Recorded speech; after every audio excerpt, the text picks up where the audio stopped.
Absolute পাওয়ার, কোনো opposition ছিল না, কোনো জবাবদিহিতা নাই। এই সিচুয়েশনে যারা রেগুলেটরস আছে, শুধু বিসেক না, সব রেগুলেটর যেটা মনে করেছে যে আমার তো কোনো জবাবদিহিতা নাই, যা ইচ্ছা তাই করবো, কনফ্লিক্ট অফ ইন্টারেস্ট যা আছে সবই করবো, সমস্যা কোথায়? অ্যাজ রেগুলেটরস আমি কোনো ব্যক্তির জন্য কোনো কিছু করব না, ফুল স্টপ। যদি করতে যাই আমি সমষ্টিগতভাবে করব। বাংলাদেশের লন্ডভন্ড অর্থনীতিকে যারা তসরুপ করে পালিয়ে চলে গিয়েছে, এই পুঁজিবাজার থেকে হাজার হাজার কোটি কোটি টাকা লুটপাট করে সাধারণ মানুষকে নিঃস্ব করে, সাধারণ মানুষকে আত্মহত্যার পথ বেছে নিয়ে হার্ট অ্যাটাকের মতো অবস্থা তৈরি করে দিয়ে, সে কারণে পুঁজিবাজারটি বাংলাদেশের অর্থনীতির জন্য অত্যন্ত গুরুত্বপূর্ণ একটি জায়গা। এবারই প্রথমবারের মতো বাংলাদেশের সিকিউরিটি এক্সচেঞ্জ কাউন্সিলের মতো একটি জায়গায় অরাজনৈতিকভাবে একজন ব্যক্তিকে সরকার নিয়োগ দিয়েছে।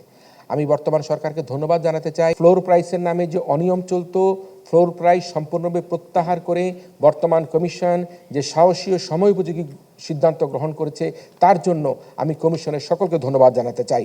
পুঁজিবাজারে রক্তক্ষরণ আমরা দেখেছি, এখন দেখতে চাই আমরা বাজারে ভালো নতুন আইপিও আসবে, ভালো শেয়ার আসবে, অস্থাহীনতা সুশাসনের ঘাটতি থেকে এই পুঁজিবাজার ঘুরে দাঁড়াবে, সেটা আমাদের বিশ্বাস। আপনারা দেখবেন যে এই স্টক মার্কেট ঘুরে দাঁড়াতেই হবে। In the next 2-3 months it will cross, it will go much beyond what we are seeing today. কারণ যেসব পদক্ষেপ নিচ্ছে একটা না, একাধিক একসাথে আমরা নিচ্ছি। এইসব মাল্টিন্যাশনাল কোম্পানি যারা আছে তাদের অনেকগুলো কিন্তু সিক্রেটস থাকে, এই কারণে ওদের অনীহাটা রয়ে গেছে যে কেন তারা আসছে না। তবে আপনারা দেখবেন যে আমরা কিছু পদক্ষেপ নেব, ওরা স্টক মার্কেটে আসবে অচিরে, আপনারা দেখবেন। আমরা যারা খুচরো বিনিয়োগকারী, আমাদের শেয়ার সম্বন্ধে কোনো আইডিয়া নেই, আমরা অন্ধের মধ্যে রিল চাচ্ছি।